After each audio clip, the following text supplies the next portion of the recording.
The dust in Satara doesn't just settle, it chokes. It's 1901, and the air is a thick yellow curtain of heat. A young boy named Beam sits on a piece of gunny sack he brought from home. He sits in the dirt, outside the classroom door, because his skin is considered a biological hazard. Inside, the other children chant lessons he isn't allowed to touch. If he gets thirsty, he cannot go to the well. He must wait for the school peon to pour water from a height into his cupped hands, like a master watering a stray dog. But today, the peon is gone. Beam's throat is a desert.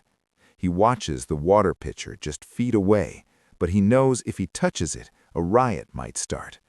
He is 6 years old, and he is realizing that in this land, a drop of water is more expensive than his life. This wasn't just poverty, it was a calculated spiritual exile. To the American eye, it looks like the Jim Crow South, but with a terrifying metaphysical twist. The oppressors believed God himself had ordered this hierarchy. Bhimrao Ambedkar wasn't just low class, he was untouchable. He was part of a shadow population forced to carry brooms to sweep away their footprints and wear pots around their necks to catch their own spit, lest it pollute the ground. Education wasn't a career path for Beam, it was a desperate, high-stakes heist. His father, a soldier in the British Indian Army, knew the only way out of the dirt was through the alphabet. He pushed Beam into the fire of books. Every night, in a cramped room where the walls seemed to breathe with the humidity of Mumbai, the boy read by the flicker of a kerosene lamp. The words were his only weapon. He wasn't just learning to read, he was learning how to dismantle a world that wanted him dead. The scene shifts. It's a cold, gray morning in New York City, 1913. Imagine the culture shock. Beam, now a young man, stands at Columbia University. For the first time in his life, he isn't sitting on a gunny sack. He is sitting in a library chair. He is eating at a table with white men, black men, and immigrants. No one is looking at his shadow. No one is checking the water pitcher after he drinks. In the hallowed halls of Morningside Heights, under the mentorship of thinkers like John Dewey, Beam realizes that the natural order of India was a lie. He discovers that democracy isn't just a vote, it's an insurance policy for the soul. He stays up until the sun hits the Hudson River, devouring economics, sociology, and law. He is sharpening his mind like a blade, preparing to go back and cut the throat of the system that humiliated him. But the return to India is a horror movie sequel. Despite having degrees from Columbia and the London School of Economics, the moment he steps off the ship, the shadow catches him. He takes a job in the city of Baroda, a highly educated official, yet no clerk will hand him a file. They fling papers at his desk so they don't have to touch him. He can't find a place to sleep. He tries to stay at a Parsi inn under a fake name, but the truth leaks out. Imagine the terror of a midnight mob. Men armed with sticks surround the inn, screaming for the polluter to come out. Beam, one of the most educated men on the planet, is forced to flee into a public park. He spends the night huddled under a tree, crying in the dark. All the degrees in the world couldn't wash the stain off his skin. It was a crushing realization. Education had changed him, but it hadn't changed the monsters waiting for him at home. This was the turning point. Fear turned into a cold, calculated fury. He realized he couldn't just succeed individually, he had to burn the old map and draw a new one. He led thousands to public water tanks to drink forbidden water. He burned the ancient books that codified his slavery. He didn't just want a seat at the table, he wanted to build a new house. By the time the British were packing their bags in 1947, Ambedkar was the only man with the intellectual gravity to hold a fracturing nation together. They handed him the pen to write the Constitution of India. It is a cinematic irony. The boy who wasn't allowed to write on a chalkboard was now writing the laws for 300 million people. He didn't just write a legal document, he wrote a revenge story against 3,000 years of oppression. He outlawed untouchability with a stroke of a nib. But the ending isn't a Hollywood sunset. In his final years, Ambedkar looked at the country he helped birth and saw the old ghosts returning. The laws changed, but the hearts stayed dark. In a final, desperate act of defiance, he gathered 500,000 followers in a field and walked away from the religion that had branded him. He converted to Buddhism, seeking a world where the mind was free and the shadow was just a shadow. He died shortly after, leaving behind a nation that still struggles to live up to his ghost. Today, in the remote villages of India, there is often a blue statue of a man in a Western suit holding a book. To an outsider, it's just a monument. To millions of others, it is a warning. It is a reminder that the most dangerous thing you can give a slave isn't a gun, it's a library card. The boy on the gunny sack eventually stopped the world, but the dust he tried to sweep away is still swirling, waiting for the wind to die down. Ambedkar didn't just write a constitution, he conducted a surgical strike on an ancient social structure. When he sat down at the drafting table, he wasn't looking for compromise, he was looking for a way to use the law as a shield for people who had never known protection. The drafting process was a grueling 2-year intellectual siege. Ambedkar was the chairman of the drafting committee, but he was surrounded by high-caste men who were often more interested in tradition than transformation. He fought them with the precision of a master clockmaker.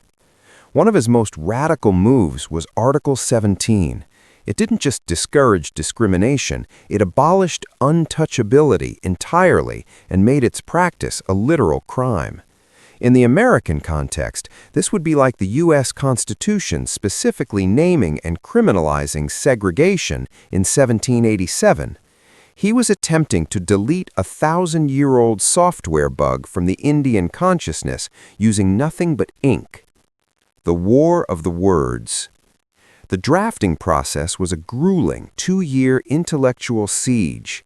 Ambedkar was the chairman of the drafting committee, but he was surrounded by high-caste men who were often more interested in tradition than transformation. He fought them with the precision of a master clockmaker. One of his most radical moves was Article 17. It didn't just discourage discrimination, it abolished untouchability entirely and made its practice a literal crime. In the American context, this would be like the U.S. Constitution specifically naming and criminalizing segregation in 1787.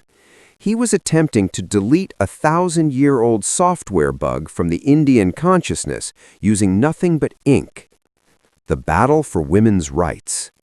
Perhaps his most explosive legal campaign was the Hindu Code Bill. Ambedkar knew that the caste system was held together by the control of women, specifically through arranged marriages and a lack of economic independence. He drafted laws that gave women the right to inherit property, the right to divorce, and the right to adopt children. The backlash was savage. Conservative politicians and religious leaders took to the streets, calling him a destroyer of the family. They saw his legal theories as a Western poison. When the government stalled on the bill, Ambedkar did something unheard of. He resigned. He walked away from his position as India's first law minister, proving that he cared more about the integrity of his vision than the comfort of a high office chair. The economic architect. While he is remembered as a social reformer, his legal battles were rooted in hard economics. Ambedkar was the one who insisted on the creation of the Finance Commission of India and provided the foundational ideas for the Reserve Bank of India. He argued that political freedom was a bloody farce if it didn't include economic democracy. He fought to ensure that the state had the power to protect laborers, shorten work hours, and provide a safety net, fearing that without these, India would just trade British masters for local ones. The safety valve. He was terrified of what he called the grammar of anarchy. He intentionally built a strong central government into the Constitution. He had seen how easily a mob could be triggered, and he wanted a legal structure that could withstand the madness of the streets.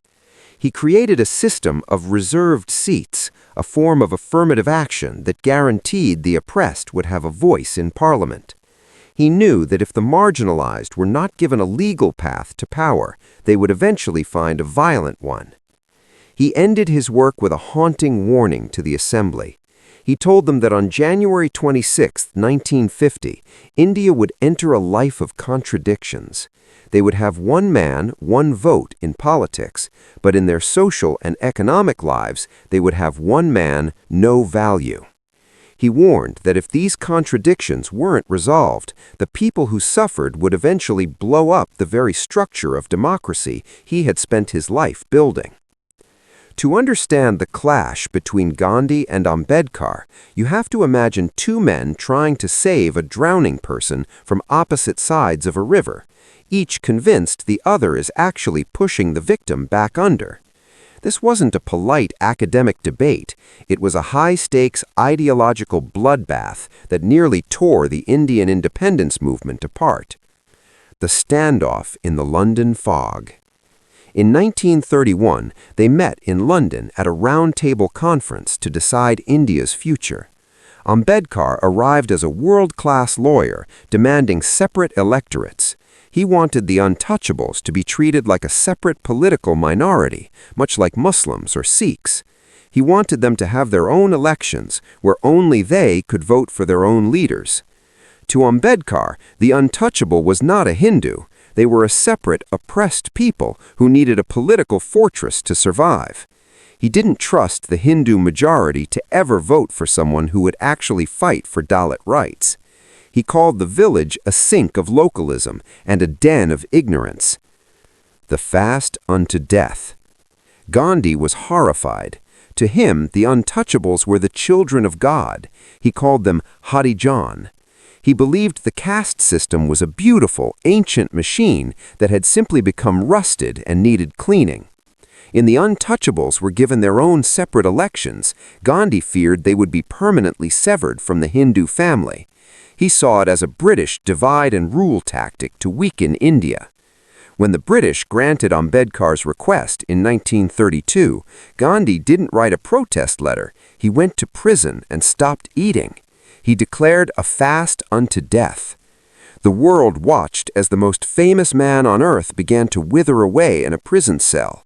The pressure on Ambedkar was unimaginable. If Gandhi died, the masses would likely slaughter the Dalits in revenge. Ambedkar was painted as the villain who was killing the Mahatma.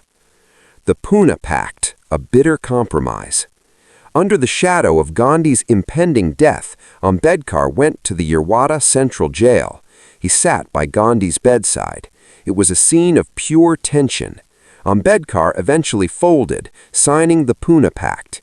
He gave up the separate elections. In exchange, he got reserved seats, a higher number of seats in the legislature that were guaranteed for Dalits, but everyone, including high-caste Hindus, would vote for them. Ambedkar signed it to save Gandhi's life, but he hated it until the day he died. He argued that these reserved candidates would just be puppets of the high-caste parties, men who would be too afraid to speak the truth for fear of losing the majority's vote. He felt he had been blackmailed by a saint. The War of Names. Even the language they used was a battlefield. Gandhi used Harijan, child of God, to evoke pity and spiritual reform. Ambedkar found the term patronizing and deceptive. He preferred Dalit, which means broken or crushed. He didn't want the community to be seen as divine children needing a handout. He wanted them to see themselves as a political force that had been intentionally shattered by history. The legacy of this fight is still the heartbeat of Indian politics. Gandhi wanted to change the heart of the oppressor. Ambedkar wanted to change the law that protected the oppressor. The history of the Pune Pact. This video provides a concise historical breakdown of the 1932 agreement and the specific political stakes involved for both leaders. In 1935, Ambedkar made a chilling vow. I was born a Hindu, but I solemnly assure you that I will not die a Hindu. For the next 20 years, he carried that promise like a ticking clock. He didn't just want to leave, he wanted to find a destination that wouldn't betray his people again. The climax of this lifelong exodus took place on October 14, 1956, in the city of Nagpur.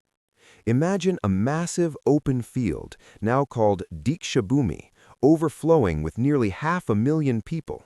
They were the broken people, the ones the world had stepped over for centuries. They weren't there for a festival, they were there for a funeral of their old identities. Ambedkar stepped onto the stage, draped in white robes. He was frail, his body failing from years of untreated diabetes and the sheer exhaustion of building a nation. But his voice remained a weapon.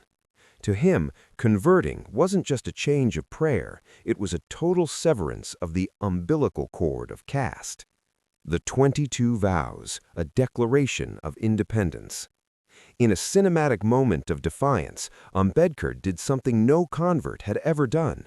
He didn't just accept a new faith, he issued 22 vows that his followers had to repeat after him.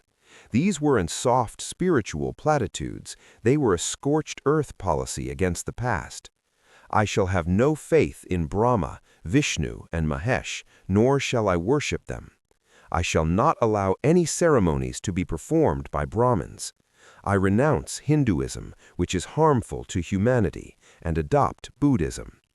With each vow, he was systematically tearing down the mental prison walls he had lived in since that dusty day outside the schoolhouse in Satara. He called his version of the faith Navayana, the new vehicle. He stripped away the supernatural, the gods, the heaven, the hell, and kept only the ethics. To Ambedkar, the Buddha wasn't a god to be worshipped, he was a social scientist who had discovered the cure for inequality. The rebirth. As the sun beat down on Nagpur, 500,000 hands rose in the air. In a single afternoon, the largest mass conversion in human history took place without a single drop of blood being spilled. People who had been told for 3,000 years that they were subhuman suddenly called themselves Buddhist. They weren't just changing a religion, they were reclaiming their status as human beings. Ambedkar looked out at the sea of white-robed followers and said, "I feel as if I have been liberated from hell." But the tragedy of the story is the timing. Just 72 weeks after this rebirth, Ambedkar's heart finally gave out. He died in his sleep in December 1956, leaving his new vehicle without its driver. He had led his people to the edge of the promised land, shown them the map he had spent 50 years drawing, and then vanished into the silence. The story of B.R. Ambedkar isn't a story of a politician or a scholar. It's the story of a man who realized that if the world won't give you a place to stand, you have to tilt the earth itself until you find your balance.